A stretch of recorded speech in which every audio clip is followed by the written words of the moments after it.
Hola, ¿qué tal amigos? Bienvenidos una vez más a Usechando Ando. Hoy tenemos un tema muy del momento. El tema nos toca a todos. Es la protección de los derechos humanos de la población en Latinoamérica, que al parecer cada día es un poco más frágil. Mientras vemos que las instituciones que asumieron erradicar las continuas violaciones a estos derechos no lo han logrado. Por eso hoy tengo una invitada bastante especial. Ella es Débora Sacha, que en otrora cantaba, tenía una voz que nos deleitaba y nos llenaba las salas con esa voz lírica, si se quiere. Pero hoy en día está dedicada a enseñar derechos humanos, pero no solamente a enseñarlo en la población adulta, sino en la población de jóvenes y a través de un método bastante especial que es el arte. Bienvenida, Débora Sacha, a nuestro programa. Estoy muy feliz de tenerte y de poder compartir en este momento tan álgido para Latinoamérica, en un momento cuando estamos sintiendo tan fuertemente, una vez más, cómo se violan los derechos de las personas en Cuba, de los ciudadanos cubanos que nos duelen tanto por estar tan cercanos en el dolor con Venezuela. Bienvenida. Gracias, María Elena. Es un honor para mí estar aquí en tu Usechando Ando, en este podcast donde vamos a poder comunicarnos con toda tu Sí. audiencia y hablar sobre este tema que lamentablemente está de nuevo en la palestra, no por los valores que contienen los derechos humanos, sino por las violaciones que continúan, Sí. como tú dices, a lo largo de nuestro continente, a lo largo de Latinoamérica, y que parecen no cesar. Parecen no Sí. cesar, una cosa se repite, es un ciclo que se repite. ¿Y cómo podemos hacer para detener estas violaciones de los derechos humanos? Siempre nos preguntamos. Es una Sí, pero pregunta que fíjate una tenemos que cosa. responder. Sí, es una pregunta que tenemos que responder y a mí me pareció interesante traer al podcast una persona como tú, porque lo que se ha hecho en la Fundación de International Solidarity for Human Rights es muy especial, porque siempre hablamos de los derechos humanos desde las violaciones, desde el momento cuando ya es muy tarde para hacer algo. Y ustedes se han dedicado a que esto se sepa a temprana edad. Entonces, ¿qué diferencia hay cuando esto pasa? ¿Qué espera la fundación en este momento, una vez que se ha dedicado tan arduamente a enseñar a jóvenes y niños? ¿Qué sea la respuesta en este momento ante una situación tan difícil como la que vive Cuba? Sí, mira, yo creo que fue lo principal cuando nosotros comenzamos a tener la idea de fundar una organización que se dedicara a los derechos humanos, fue influenciado por la situación que estábamos viviendo en nuestro país de origen, Venezuela. Cuando empezamos a hacer el research, como toda compañía, cuál es la misión, cuál es la visión, comprendimos que había un hueco, si se quiere, entre lo que es la educación y lo que son las violaciones, que es como la enfermedad terminal. Cuando Correcto. ya tú estás hablando de violaciones de derechos humanos, eso, la enfermedad ha avanzado demasiado. Y encontramos que en el mandato de las Naciones Unidas decía que esta Declaración Universal de los Derechos Humanos, que lo tenemos desde 1948, se enseñara en las escuelas, en la compañía, se discutiera en la sociedad, y esto no se ha hecho. Y entonces dijimos, creemos firmemente que esta es la solución para en un futuro poder evitarnos estos eventos que estamos presenciando en este momento con Cuba. Estamos viendo a través del Internet en tiempo real las violaciones que están ocurriendo en ese país, en esa isla de los derechos humanos, y las instituciones están avanzando como un elefante o como una pereza para emitir un comunicado de lo que estamos viendo en tiempo real. Correcto. Entonces, nosotros estamos convencidas que esa educación a temprana edad es como la educación que tenemos cuando nos aprendemos el abecedario A, B, C, D, después podemos leer, después podemos escribir, después podemos hacer un libro. Si tú no sabes lo básico de los derechos humanos desde que estás pequeño, si no se enseña en las escuelas, tú no tienes oportunidad de sentirlos, de saber que son valores y de levantar tu voz a tiempo, porque esa es la palabra, o sea, clave, a tiempo, para decir esto está pasando y esto no puede pasar con ningún gobierno, con ninguna institución, con ninguna compañía, porque están violentando, vamos a decir, están transgrediendo, no están respetando nuestros derechos humanos. Y entonces, desde el 2008 que fundamos International Solidarity for Human Rights, decidimos, esta va a ser nuestra misión, pero enseñar también a los derechos humanos, un tema tan difícil desde otra perspectiva, desde una manera positiva y empleando el arte, porque las fundadoras de International Solidarity for Human Rights, todas venimos de la parte artística. Tenemos a Ana María Leonardi, que es vicepresidenta de la fundación, que ella es artista, es pintora. Elizabeth Sánchez Vegas, que es la presidenta de la fundación, que viene del mundo del espectáculo, del mundo del entertainment. Y Correcto. yo, que soy la directora ejecutiva, pues vengo de una larga carrera en el campo del entretenimiento a través de mi carrera como cantante profesional. Entonces decidimos incorporar eso porque hoy en día la educación tiene que ser tiene que contar una historia. Hacerle esto más digerible para las personas a temprana edad y que sea una cosa que deseen aprender. Porque los derechos humanos, hablando de violaciones, nadie quiere aprender sobre violaciones de derechos humanos. Queremos aprender sobre valores. Yo creo que esa es una manera muy efectiva de enseñar algo tan importante y tan inherente al ser humano. ¿Cómo en estos últimos tiempos has percibido a la población juvenil de Miami con estas cátedras que ustedes están dictando? Mira, es un descubrimiento extraordinario y que nos llena de mucha alegría. Porque ¿sabes qué? Nosotros los adultos somos, como tú dijiste, al aprender que tenemos 30 derechos humanos, al leer la Declaración Universal, los adultos hacen preguntas como que, ¿pero esto sirve? ¿Pero esto se cumple? Cuestionan. Los adultos cuestionan.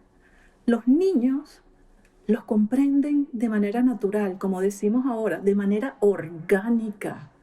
Ellos lo viven día a día. Los niños no conocen de racismo, los niños no conocen de discriminación. Cuando nosotros enseñamos los derechos humanos en las escuelas, los niños los toman como si fueran, oye, esos son héroes. O sea, el héroe que le gusta la justicia, el héroe que protege a la familia, el héroe donde no discrimina a nadie, a todos los tomamos por iguales. Es una actitud diferente y los aprenden, los absorben inmediatamente y te tienen ejemplos. En el adulto ya hay más cuestionamiento. Oye, pero este derecho, ¿tú crees en el derecho a la vida? ¿Crees que un preso que está condenado a muerte merece vivir? Y entonces ahí empezamos a construir, no, pero esto, otro. A medida que vamos yendo a los grados superiores, ahí es donde vas encontrando la resistencia.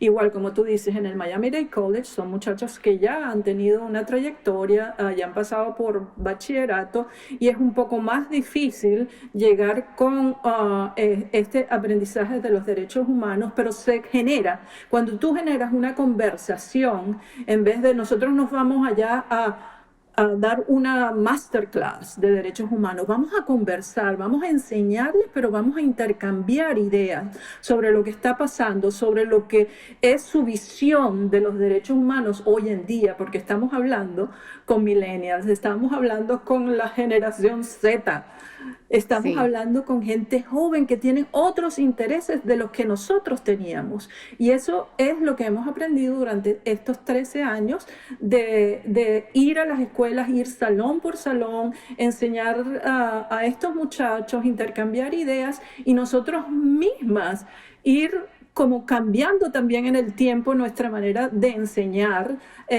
los derechos humanos de acuerdo a los intereses de estos muchachos jóvenes.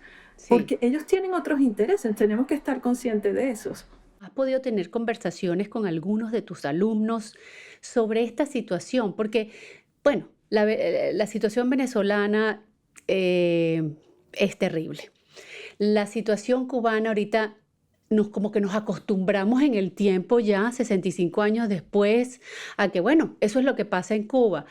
Pero de repente este resurgimiento de estas voces que yo particularmente me siento súper preocupada y siento en la piel lo que se está sintiendo en Cuba. Y me duele el abuso, me duele que cada voz que se levanta es casi como que ya no me importa si tengo que morir, pero debo hablar. Están cansados de callar. ¿Y qué hay, qué respuesta has podido percibir aquí en Miami sobre este tema? Tú que estás tan cerca de tantas personas que están aprendiendo contigo. Sí, mira, en este momento nosotros precisamente tenemos 2 internas y precisamente estas 2 internas tienen familias cubanas. Una es nacida aquí, otra nació en Cuba, tienen 16, 17 años y durante este internship que están haciendo con nosotros, les toca vivir esta situación en Cuba, este levantamiento, esta insurrección. Porque el último recurso que le queda a un ser humano para rebelarse contra las tiranías es la insurrección. No hay Sí, otro. Levantar la voz. Entonces, mira, qué momento tan preciso para escuchar sus opiniones. Y estas Melanie y Brenda están sumamente preocupadas por lo que está pasando en Cuba, están activamente a través de nuestros medios sociales de la Fundación haciendo una campaña día 8 en Cuba, día 6, día 7 y lo que pasa, lo que reportan las noticias que está pasando en Cuba y se cuestionan. Ellas dicen, ¿por qué una cosa tan importante no se ha viralizado? ¿Por qué una cosa insignificante como hacer una broma en TikTok, por ejemplo, se viraliza con millones de views? Y una cosa tan importante para la vida de seres humanos no llega. ¿Por qué las respuestas de los organismos que están dedicados a la protección de derechos humanos no es más expedita, no es más fuerte? Ellos tienen la obligación. Todo eso lo están viviendo y se están cuestionando. O sea, ¿qué está pasando de verdad? ¿Por qué estos preceptos esenciales para la vida digna de un ser humano no son respetados? Y están súper inmersas en la investigación, están yéndose a las Naciones Unidas, están, tagueando a las Naciones Unidas, a Michelle Bachelet, haciendo como un llamado. Pero su pregunta es, ¿por qué los influencers no están utilizando su poder para señalar esto que está pasando? Y no solamente en Cuba, en otros países también. Nosotros hemos vivido esta misma historia de venezolanos protestando y no pasa nada. sí, ¿Ok? sí. Entonces, es esto. El poder de los derechos humanos está en conocerlos, en ejercerlos a tiempo y alzar nuestras voces cuando algo está pasando. Hoy, con lo que está pasando en Cuba, deberíamos todos estar alzando la voz por los ciudadanos que están allá luchando de manera pacífica, sin armas, solo pidiendo libertad. Sí, porque el pueblo cubano no tiene armas, no tiene No, defensa. Su única defensa ya en este punto es su voz.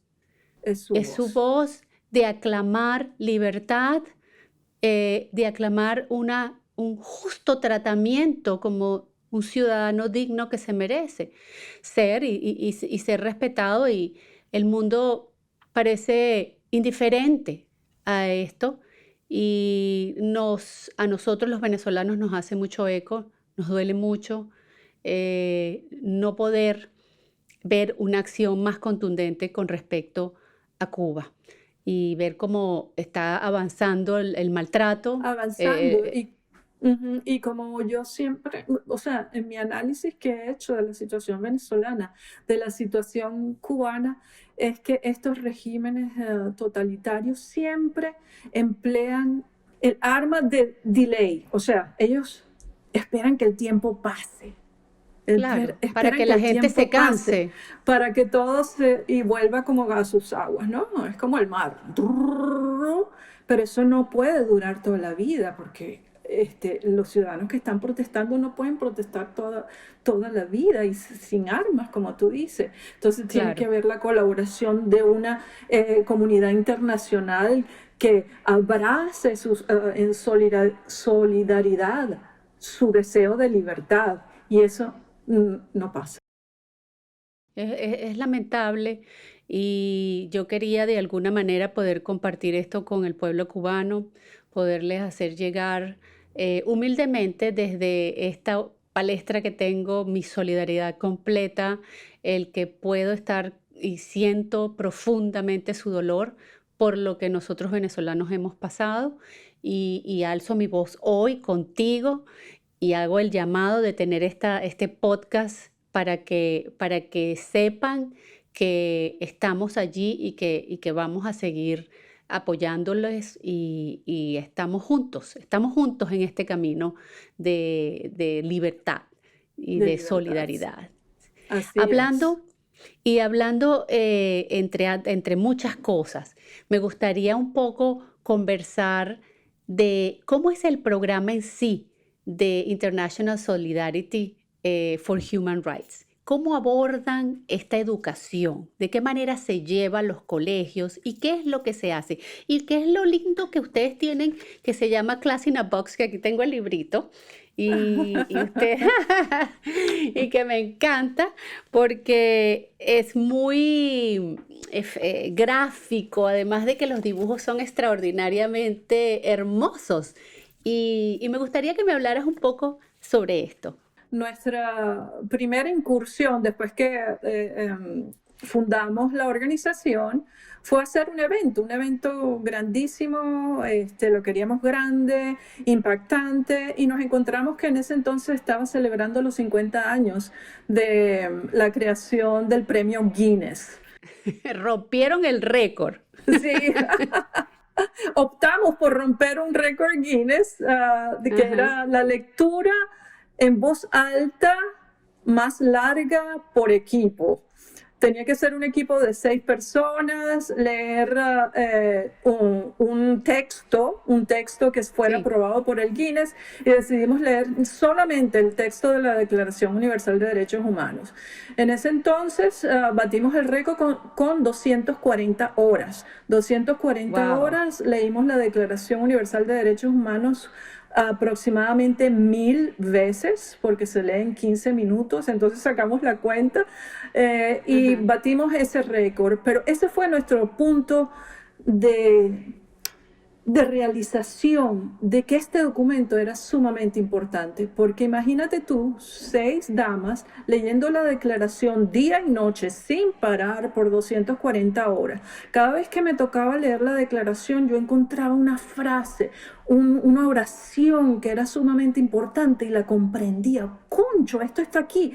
Oye, el derecho a no ser discriminado está aquí. El derecho a tener equal pay for equal work, igual salario por igual trabajo. El derecho a que todos tenemos la misma justicia. O sea, eran unas cosas así que yo decía, este documento es. Y ahí empezamos. Empezamos a tratar de diseñar algo porque la declaración es un libro como es corto, es una declaración, es un documento, pero su texto puede ser un poco complicado de acuerdo a la edad. Entonces decidimos, ¿cómo hacemos para que esto le llegue a los niños también? Decidimos hacer la Declaración Universal de Derechos Humanos ilustrada y de este tamaño para que la pudieras siempre tener contigo. en tu cartera, en tu bolsillo, en el backpack del niño, para que siempre lo llevaras contigo. Y así fue que desarrollamos esta Pocket Guide to Human Rights, que se llama este librito de los derechos humanos, donde está en inglés, en español, la declaración completa y una declaración ilustrada con el texto corto de la declaración. Y de ahí decidimos también hacer un programa para llevar a las escuelas donde enseñáramos los derechos humanos, pero nos dimos cuenta que en las escuelas es muy difícil entrar con un programa externo porque las maestras tienen mucho que dar durante el año. Entonces decidimos hacer una cápsula de derechos humanos bien concentrada con la historia de los derechos humanos, con el aprendizaje de los derechos humanos y cómo poder implementar los derechos humanos. Y así fuimos tocando puertas para que nos abrieran. El Miami-Dade College nos abrió las puertas para empezar a implementar estos programas. Y entonces hemos ido clase por clase a dar los derechos humanos y luego ellos tienen la labor de implementar otros trabajos sociales que ellos quieran desarrollar con los derechos humanos. Pueden ir a sus comunidades a enseñar derechos humanos, pueden ir a una empresa a enseñar derechos humanos. Y así fuimos y tenemos 13 años en esto, hemos dado clase a más e influenciado con el Human Rights Class in a Box a más de 100,000 estudiantes y ahora estamos colaborando desde hace 3 años con las escuelas públicas de Miami-Dade. Antes de hablar de las escuelas de Miami-Dade, ustedes han abierto una ruta dentro del Miami-Dade College con obras de arte. ¿Quiénes están presentes? ¿De qué se trata esa ruta?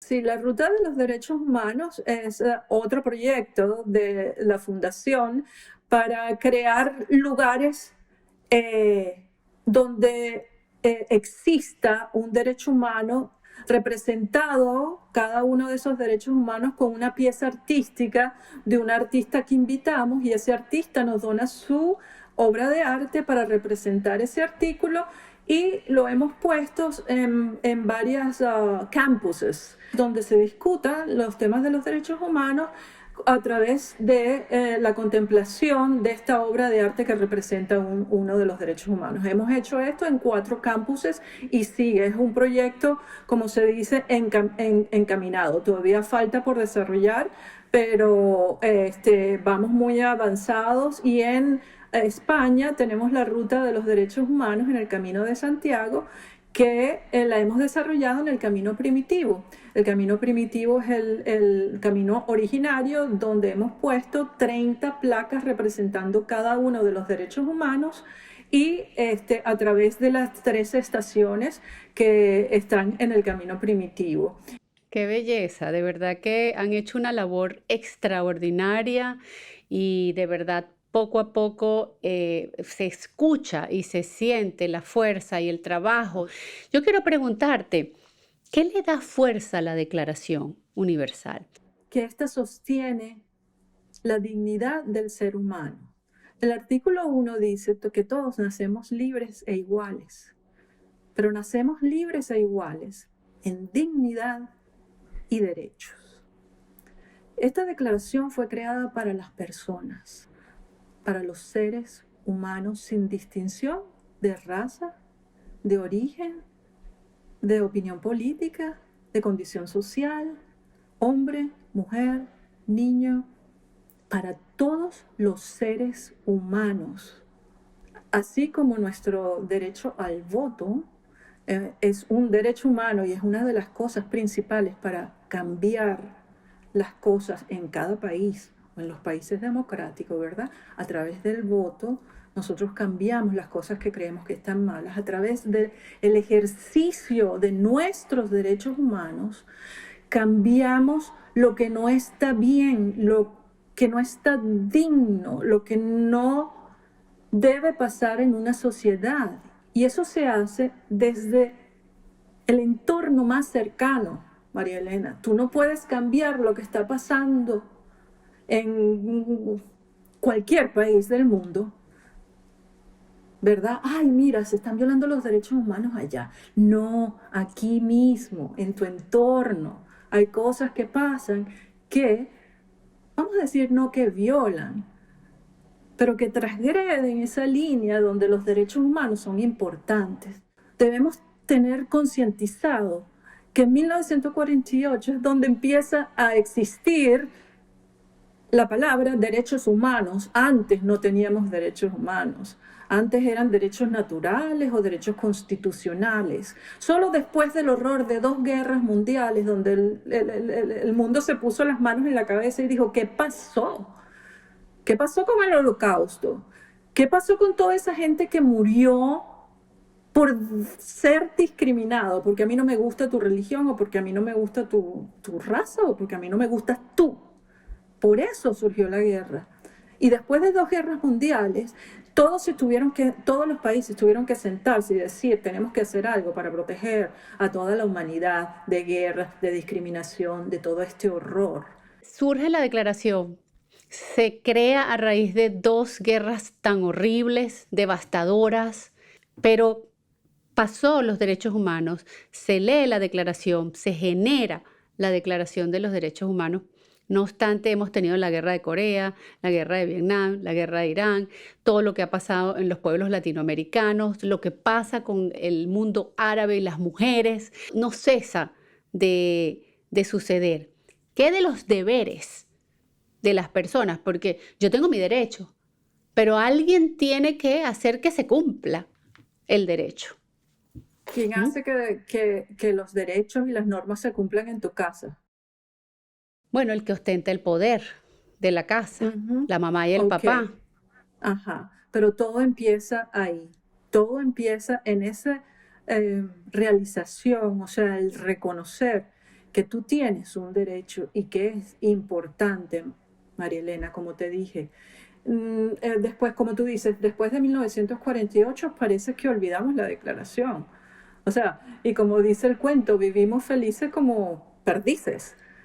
Vivimos felices, los que pero pueden, los pueblos que pueden. Solo ¿hasta cuándo? ¿No? Eso no te pasa a ti, como nos pasó a nosotros, como les pasó a Cuba, es que tú dices, oh my God, o sea, vamos a hacer algo. No, tenemos que hacer algo día a día. Entonces, por cada derecho hay una responsabilidad. Pero hasta que tú no lo sepas, o hasta que no se te hayan quitado todos esos derechos, es que tú no vas a reaccionar. No. Debemos ser como un médico preventivos. La declaración es para que eso no ocurra. Eso lo dice en la Carta Fundacional de las Naciones Unidas. O sea, vamos a hacer esto para que la guerra no ocurra, para que todas estas atrocidades que vimos durante el Holocausto y todo esto no ocurra más. ¿Y qué pasó? Nos olvidamos de lo principal, de enseñarle a la gente que tenía derechos humanos.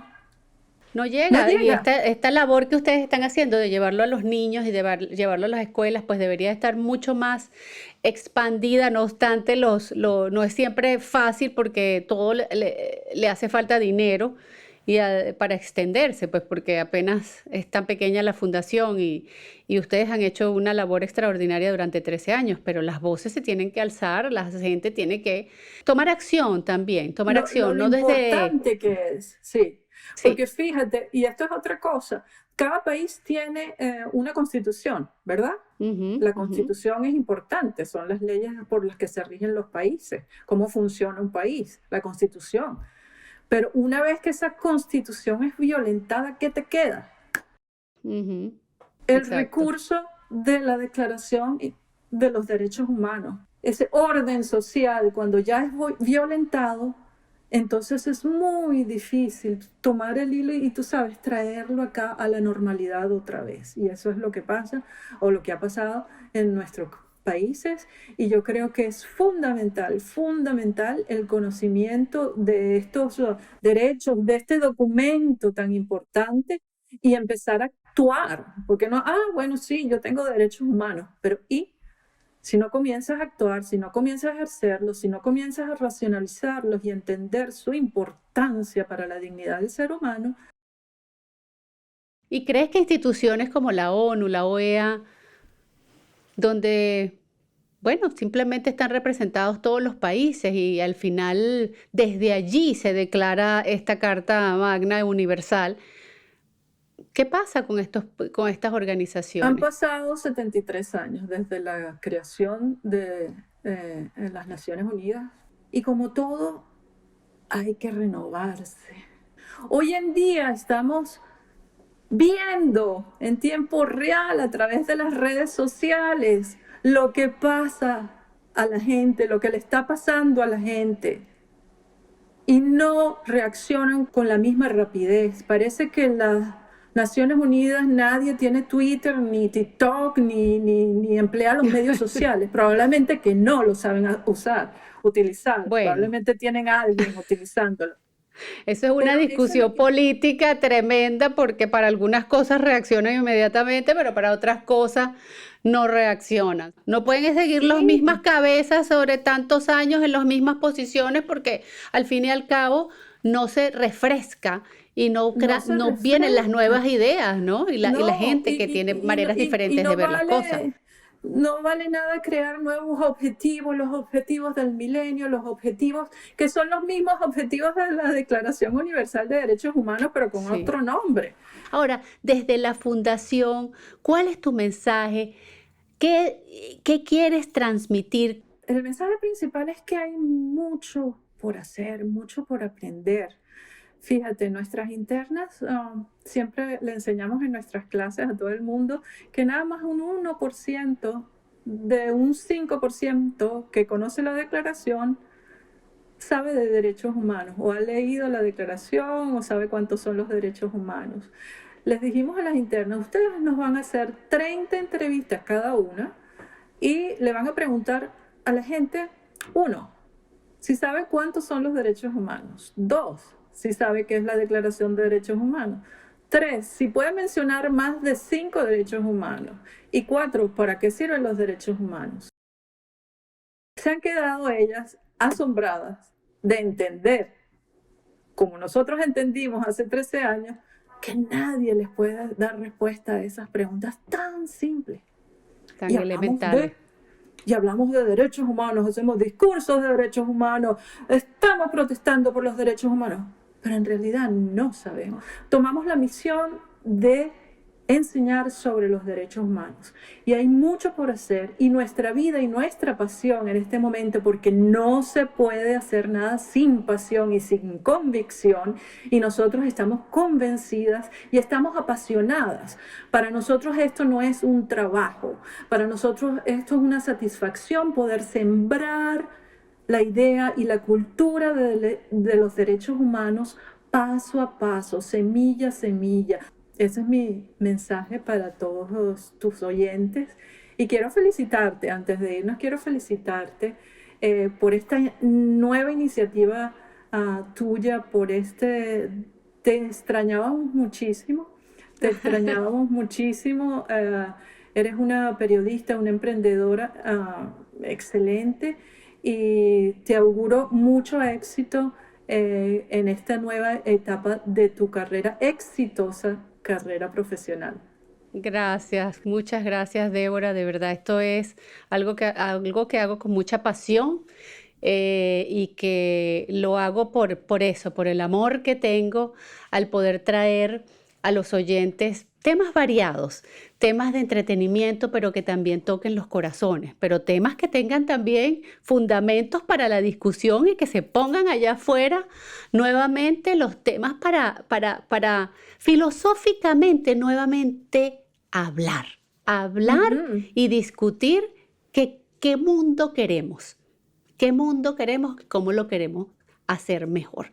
Nosotros, ¿cómo podemos ayudarte a que esta misión siga adelante? ¿Cómo podemos conectar con ustedes? ¿Cómo puede hacer el público para estar en contacto con ustedes? Bueno, International Solidarity for Human Rights está en todas las redes sociales. Está en todas las redes sociales. Eso es una ayuda. Darnos un like, incorporarse a nuestros medios sociales. Después, por supuesto, somos una organización sin fines de lucro que necesitamos ayuda para poder ayudar. Entonces, cualquier colaboración, por mínima que sea, es un aval para nosotros porque podemos llevar a más y más y más estudiantes nuestros programas de derechos humanos. Qué maravilla haberte tenido, además de que Bueno, aunque no nos cantes, esa voz tuya es tan melodiosa y tan linda que hasta para hablar, qué bueno va a quedar el podcast porque suena tan linda tu voz que me encanta tenerte aquí. Bueno, eso me da una otra oportunidad en un podcast más adelante. Me entrevista para hablar de la música. Ah, entonces ya, quedó como una invitación hecha en el futuro. Así es. Y yo quiero decir y cerrar dándote las gracias a ti, a toda la organización por lo que están haciendo. Digo hoy, viva Cuba Libre, viva Viva Venezuela Cuba Libre, Libre. Viva viva nuestros Venezuela. pueblos latinoamericanos libres, con la esperanza, con el amor y con todo lo que siento desde mi corazón, siempre en el mejor deseo ferviente, desde una mujer que cree en Dios y que todos los días oro para ver eso, para verlo, ojalá lo pueda ver. Sí, y la fe, como tú dices, es creer firmemente en algo que no puedes ver, pero que sabes que va a pasar. Yo sé que sí, yo sé que sí. Gracias, muchas gracias por estar con nosotros. Hasta luego, amigos, los espero en una próxima oportunidad para continuar cosechando. Cosechando ando.